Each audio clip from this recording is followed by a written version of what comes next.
ورحمة الله وبرکاته. درغځي تر ښه په خیر خیریت دی، صحت ښه دی، الله دې راوساته.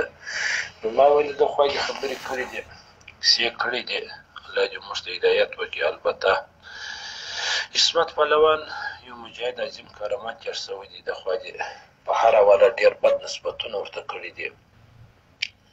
د پهلوانۍ عصمت پهلوان په دې درو هېوادو کې په کرکټبازي کې نشته، په ځواني او په ښه اخلاق نشته، په غیرت نشته. خدمت یې کړی دی جمله د الله اخوند په برمچه کې په وختو کې د منصور صاحب مبارک امیرالمؤمنین په محاذ کې مخکې هم کار کوي، اوس هم کار کوي، یو ښایسته انسان. البته موږ خو د هغه خدمتو ته صد سلام وایو. بهرحال پسې راسه دا دویمه خبره ده کړې ده چې زه خوبونه وینم، داسې وینم دا خو د عمل ریاکاري څو خوبونه وینم. دغه خوبو خبره دغه کیسې خو د دوی د باړې پیر هم کولې چې ما پیغمبر علیه السلام ته د جنازې لمونځ ورکړې، څه رټ پټ ویناوې کړې دي.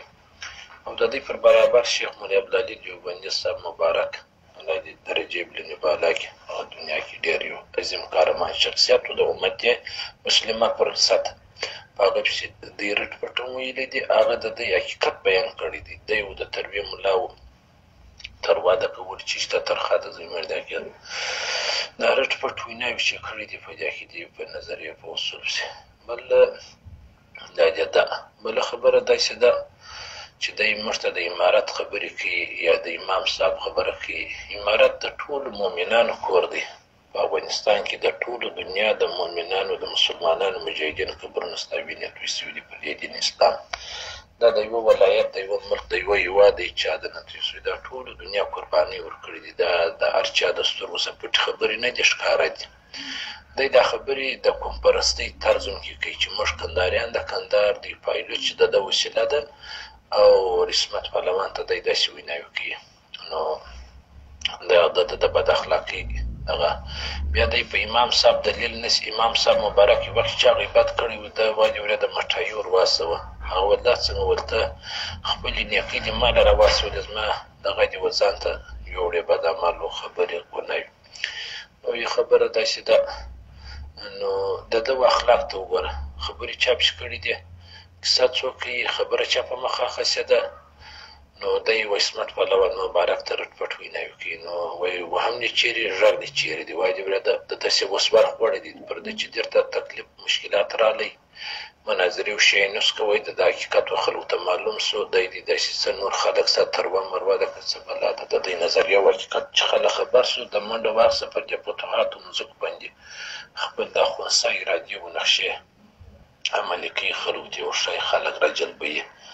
هغه الحمدلله بغیر ولس امت مسلمه اسلامي امارت د ټولو مؤمنانو کور دی، د دین د شعبو څخه جوړ دی، د ټولو دین شعبو قربانۍ ورکړي دي.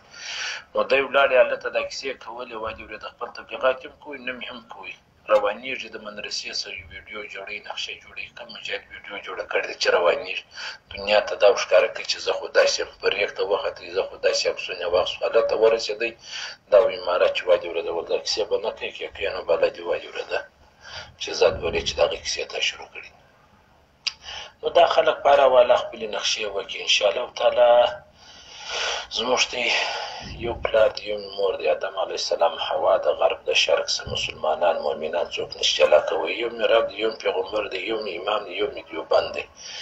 موږ دیوبند مو امام صاحب څوک نسر جلا کوي، دیوبند مو امارت څوک نسر جلا کوي. دی اوس دلیل په امام صاحب باندې نسي، دا دی لکه نور چې خپل دلیل په پیغمبر علیه السلام وایي یا په حدیث باندې والا ورکوله. دا د ژبې پر سر دی او حقیقت یې نسته. دی د ده اخلاق ته وګورئ، دا امام صاحب داسې اخلاق و، داسې رټ پټ ویناوې کول، هغه چا بد ورته ویل ده به بیردوبار برداشت کوي. حالانکې زموږ مشران داسې رټ پټ ښکنځل کوي، د خور مور ته نسبتونه کوي، داسې به وکړم داسې وکړم. زه خو یقینا یو عامي سړی یم، یو نه عالم یم، نه مفتي یم، هېڅ نه یم، ژرنځور نومېږم.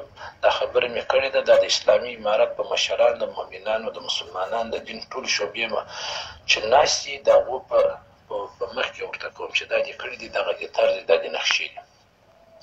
نورې مسلې او مسایل زما کار نه دی، پر هغو باندې بحث نه ورسره کوم. هغه دي زموږ اکابرین شته، امارت مشران ورته متوجه دي، هغه خپل دغه ورسره کوي. لکه د ده د بد اخلاقي، د ده پایلوچي، د ده قوم پرستي وایي وریده کندهار چې دی د احمدشاه ابدالي د میرویس وطن دی، د محمود غزنوي وطن دی. کندهار چې دی د ملادالله وطن دی، د جمله برادر اخوند فاضل وطن دی، جمله عبیدالله اخوند وزیر دفاع وطن دی، شیخ نباکي اخوند وطن دی، د شهزاده اخوند وطن دی. کندهار د پایلوچو د کنفرانسو د بد اخلاقو د اربکیان وطن نه دی چې ته اوس خلک په دې جلبۍ دا ګلستان دی دسې دي رادسې.